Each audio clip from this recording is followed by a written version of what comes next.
Hey guys, welcome back to The Roof. Our next guest, Jim Abrams, is perhaps best known for penning and directing movies such as Airplane, Hot Shots, Police Squad, Top Secret, and First Do No Harm, starring Meryl Streep. Jim left the entertainment industry and founded the Charlie Foundation for ketogenic therapies after his son Charlie was diagnosed with epilepsy. We're going to explore this life of laughs and a life plagued by uncertainty regarding the fate of his son with a bowl of questions.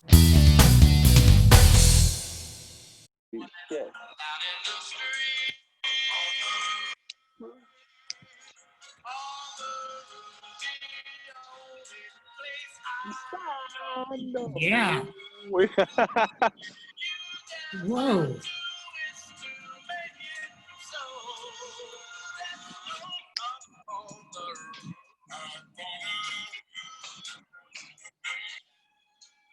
Oh man, that's the jail. So Jim, yes, welcome to the roof. We're gonna do the bowl of questions that All we right. got right here.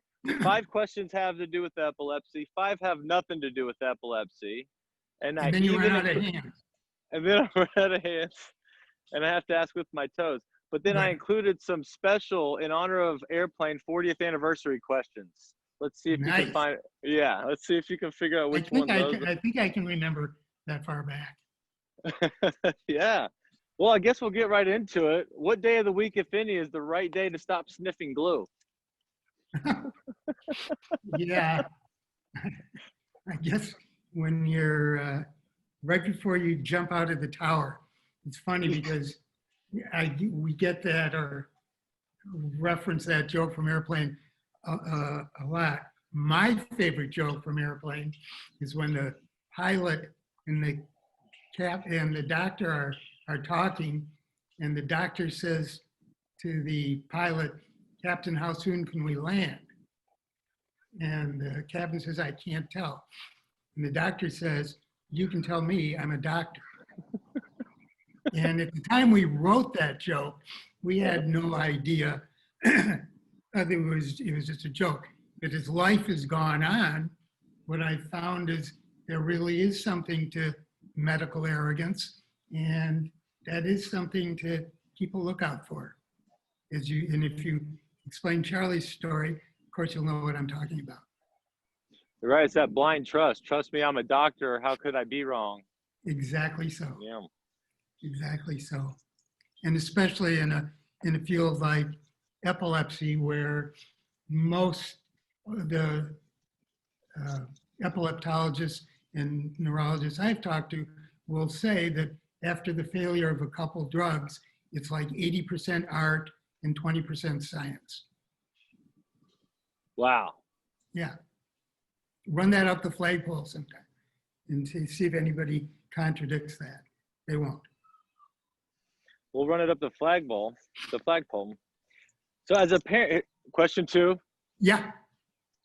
Rapid round. Yeah. Full of questions. You never know what's going to happen, Jim. That's why it's so exciting. And we're on the roof. Right. As a parent of a child with epilepsy, how were you able to cope with the new norm once Charlie started to have seizures? What were some coping mechanisms as parents that you think would be helpful to perhaps pass on? Yeah. I'm not so sure we coped that well, to be honest with you. I think we were terrified. We tried to hide it as best we could from Charlie's brother and sister, and we weren't that good at that. And we were, just kind of lost and scared, and just took it a day at a time, and a doctor's appointment at a time, and a seizure at a time, and we never ever got comfortable with any of it. Okay. So picking out the next question, actually, this is a nice follow-up. When was the first time you ever saw someone have a seizure? Was it Charlie? Yeah, Charlie, I must have been like 48 years old when Charlie had his first seizure. And it's the first seizure I'd ever seen. I didn't know what epilepsy was. I guess I knew the word, but I couldn't have defined it back then. Yeah. Yeah. So it's been it was quite a steep learning curve, Nathan. Yeah, I can imagine. I'm still in that learning curve. We all are. So this is the most logical question I could think of. You've worked with Charlie Sheen. Have you ever Yes. had tiger blood? No, actually, I never had, but I think it's worth it to say that Charlie was like as professional and as good a guy as I worked with in the movie business. He was always on time. He was always knew his lines. He was always prepared. And he'd walk onto the set, and there was never any like star quality to him. He'd make sure every time he walked on set, make sure to say hi to the script supervisor. He'd say hi to the, focus puller guy. He was just very polite, and he was really fun. And we were constantly, it was kind of like making a movie with your buddy. We were always thinking of practical jokes to do on the crew and and stuff. And it was just, and so it was fun. One time I had an assistant, his name was Jack. And one day Jack's dad came to visit us on the set. And Jack's dad had never been on a movie set before. We're doing a pretty big shot. Charlie's in the shot. And I'm just about to say action. And Charlie Sheen says, wait, hold a minute. Jack, could you come up here? And Jack, who was standing, behind with all the crowd and the crew, kind of came up onto the set. And Charlie Sheen put his arm around him and asked questions about his character's motivation or something, some silly stuff. And Jack's dad, who was sitting watching this, he said, oh my God, my son he's big time. And we would always be doing stuff like that. So Charlie Sheen was, and Charlie Sheen also, he knew I was from Wisconsin and a big sports nut, and he got me an autographed Warren Spahn baseball, which I still have. Yeah, which for those, most of us don't remember Warren Spahn, but he was a pitcher for the Braves in Milwaukee forever ago, and he got autographed Bart Starr and Jimmy Taylor and Paul Hornung, Green Bay Packers stuff for me. So Charlie Sheen was a great guy. Oh, that's awesome to hear. Moving on, next question, bowl of questions. Here we go. Who was your biggest advocate outside of your family, and did you find it valuable to have support outside the family, if there was any?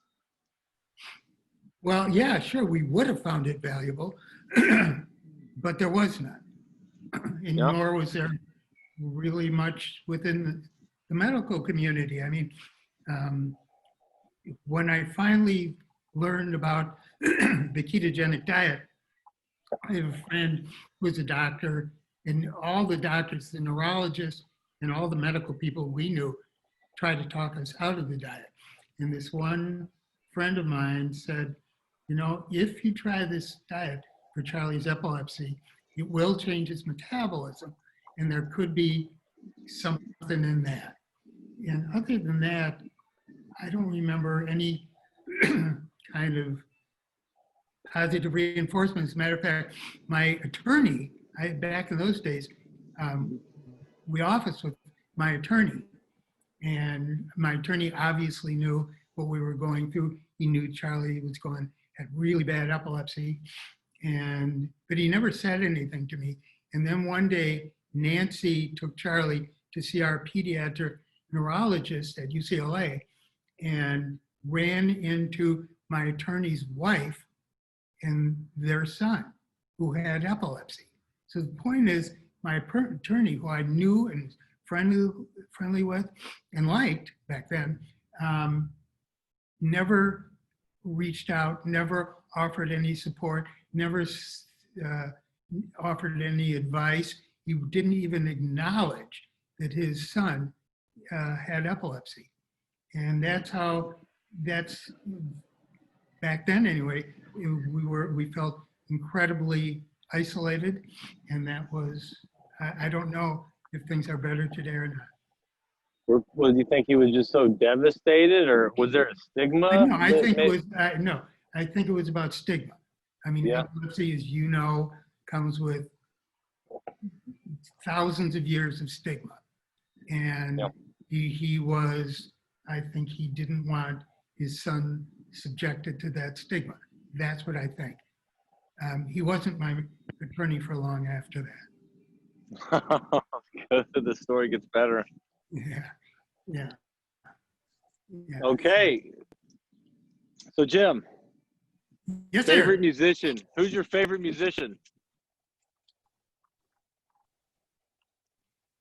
Paul That's a good one. Simon. I'm anxious. Oh, Yeah, I love Paul. oh. I was just listening to me He's- and Julio down by the schoolyard. Oh yeah, Yeah. that's a great song. He's given me my motto for life. There's a song called "Only Living Boy in New York." Do you remember it? Uh-huh. I don't Yeah. know. Yeah, and there's a line in it that says, "I can gather all the news I need from the weather report," and I try to live by that, because if I watch too much news today, it's pretty bleak. Yeah. So Oh, I try to get by with the weather report. That's beautiful. I love Paul Simon. Yeah. Here's a bit of a trivia quiz to celebrate the 40th anniversary. I wrote this one down. I saw this. I didn't know this, but what is the only airline, Jim, the only airline to have purchased the movie Airplane for in-flight entertainment? I don't know. Did I stump him? Aero Yeah. Mexico. Aero Mexico. Is that right? Aero Mexico, yeah. They bought Airplane, and anything I read online is true, right? So there you go. Yeah. That's one of my favorite jokes too. In the movie Airplane, some woman is getting nervous and the stewardess says something like, "Just watch the in-flight movie," and Yeah. the in-flight movie is an airplane crashing. That's pretty good. That's good. Here's another. Okay, we're just picking them out random again. These are the spontaneous questions. What's been the highlight of your movie career? What was one highlight of your movie career? I mean, Well, if I'm thinking about,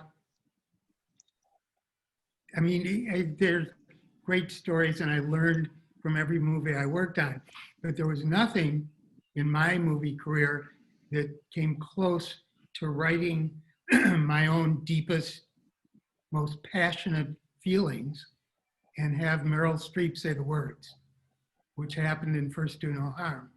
So, a lot of that stuff I was really writing from the heart. And there's Meryl saying my words. yeah. You tell me, how do you beat that? You can't. I mean, she did an amazing job too. I've spent a lot of time in the epilepsy monitoring units, not only alone, but with my parents and with other people in my work at the Epilepsy Foundation. And a great script too. That's a phenomenal film. So I'm sorry, I'm pausing for a helicopter here. They're on to me. They figured you out.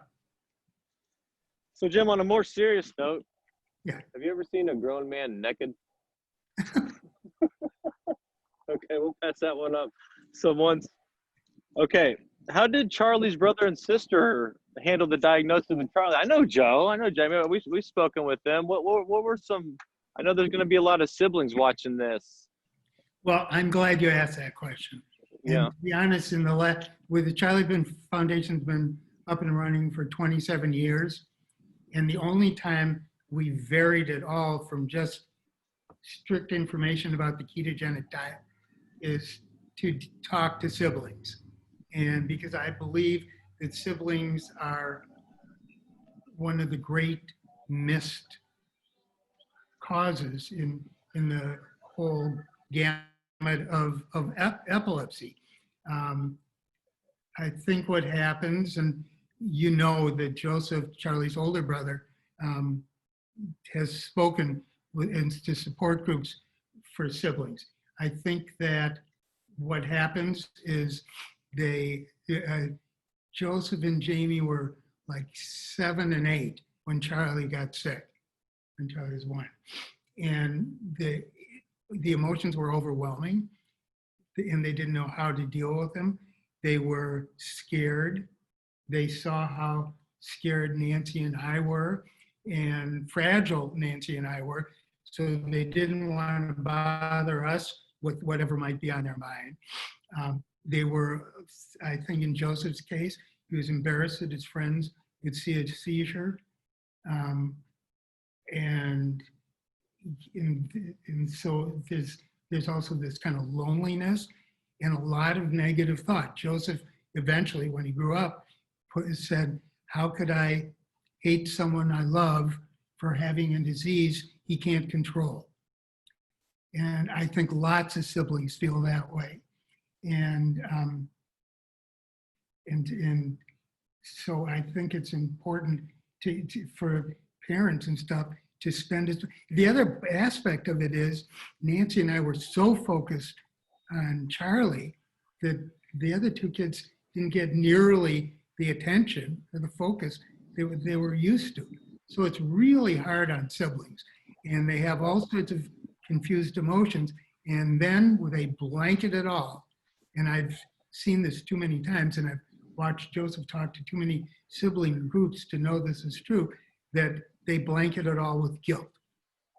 And that's because they don't want to upset the already upset apple cart anymore. So it's very complicated, and it can take, and Jamie, Charlie's sister, is a girl.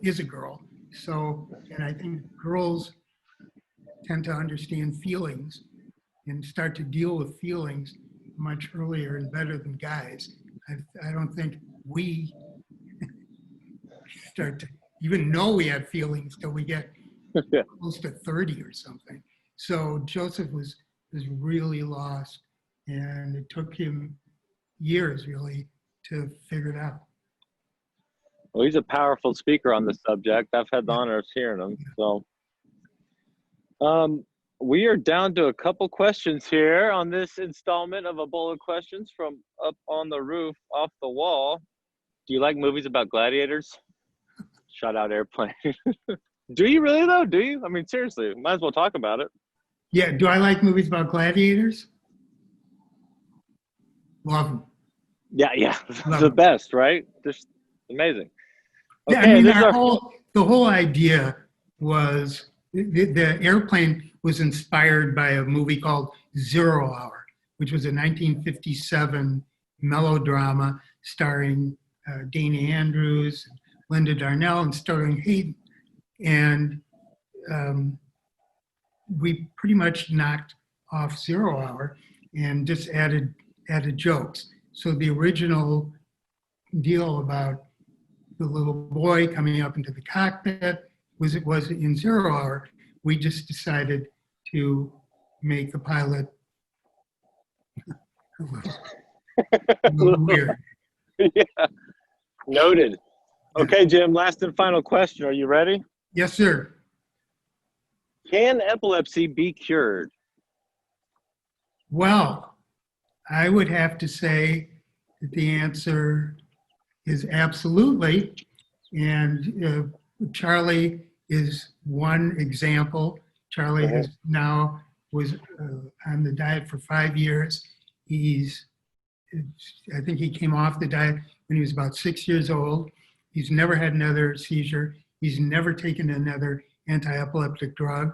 He eats whatever he wants. He's been cured. And while we're on the subject, and I'm glad you asked, because I'm showing a Epilepsy Foundation brochure. And inside the brochure, that is Nihi. That is Nihi on the outside. Let me see.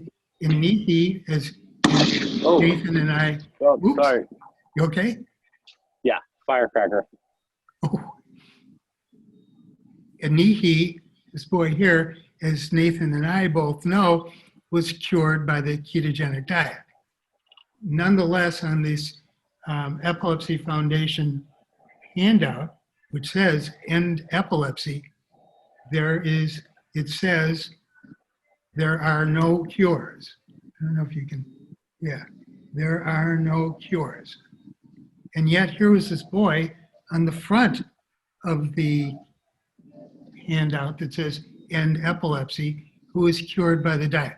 There is no mention in the brochure who the boy is, that he had bad epilepsy, and that he had been cured. So, and he and Charlie are one of tens of thousands of kids who were cured by the ketogenic diet. So I hope one good thing that comes of this interview is that the Epilepsy Foundation acknowledges the truth about the efficacy of the ketogenic diet. What I'm guessing is that most people who are watching this, Ooh, sorry. whoop, you okay? Firecrackers. Yeah, I'm fine. Jeez. Most people who are watching this don't know two facts that I wish somebody had told me when Charlie got sick. Fact number one, and this is, Charlie got sick in 1993. We're in 2020, and neither of these facts have changed at all in all those years. Fact number one, after the failure of a first anti-epileptic medicine, there's a 13% chance a second medicine will stop a person's seizures, and a 1% chance a third medicine will work to stop a person's seizures. Against that, and that's a 50-year-old statistic, and even though there have been 15 new anti-epileptic drugs that have gone onto the market since Charlie was sick, that statistic hasn't improved. At the same time, and I'm sure you've mentioned that the ketogenic diet was developed for epilepsy at Mayo Clinic in the 1920s. 20s, yeah. Yeah, so in the same period of time, more than half the people who try a ketogenic diet have at least a 50% seizure reduction, and somewhere in the neighborhood of 20% have their seizures go away completely. Now, if somebody had laid that on me, the first time I walked into a pediatric neurologist's office, certainly after the failure of the first drug, I would have been really aggressive about finding diet therapy, and all the crap that Charlie had to go through and that my family had to go through wouldn't have happened. So that's why, even though I have thin gray hair and I had full brown hair when I started, I'm so passionate about this cause. And I think the video you're going to show is most valuable because it's not just one, sourpuss dad on a soapbox spouting that the diet is a cure, but it's the guy who runs pediatric neurology at Johns Hopkins, who also is the Epilepsy Foundation spokesperson for the ketogenic diet. Okay, so now we're going to cut to a clip of Dr. Eric Kostoff from Johns Hopkins Hospital talking about the ketogenic diet and if it's a cure or not. So roll the clip. I think the diet can be considered a cure. There are certain epilepsies that are so exquisitely responsive to it and are self-limited that the diet can help accelerate that healing and maybe in some cases what we call anti-epileptogenic, not just anti-convulsant, not just suppressing the seizures that day, but maybe allowing the epilepsy to go away. There's an epilepsy called DOSA syndrome, or myoclonic astatic epilepsy. In those children, the diet seems to accelerate the healing and is, besides being the best therapy, if you look at sort of the outcomes, they seem to respond so well and their epilepsy period is shortened. And that may be, again, sort of perceived as a cure. We all have cases where they don't have something, you understand why they have their seizures. There's no etiology found. The genetics is normal.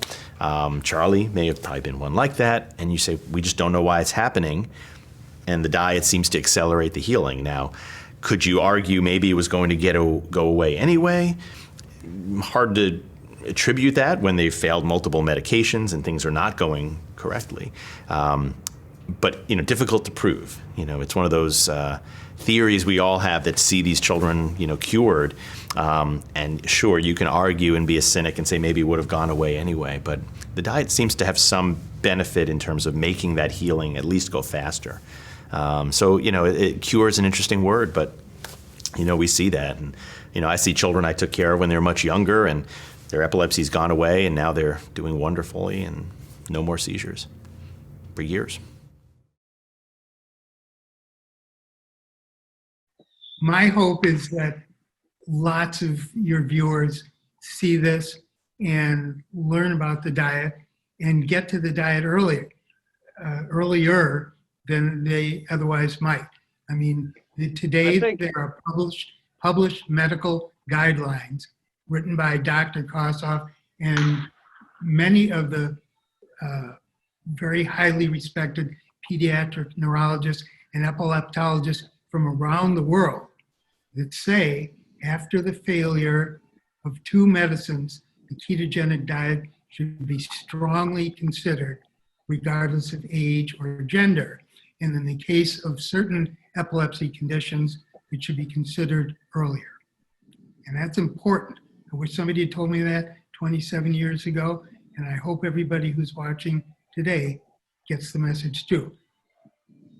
I think first do no harm hits that expertly home too. The idea of first do no harm, a doctor's obligation is to first do no harm. So why would you recommend brain surgery if in fact this kid is a candidate for the keto diet?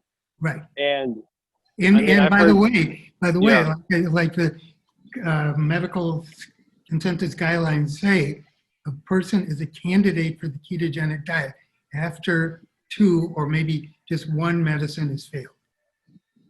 Well, Jim, I hope we get the word out from the roof here. I got all these direct TV dishes. Maybe we can beam in there and shoot them all across the world or something. I like that. Don't forget to subscribe. Subscribe to the YouTube channel. Subscribe to the YouTube channel.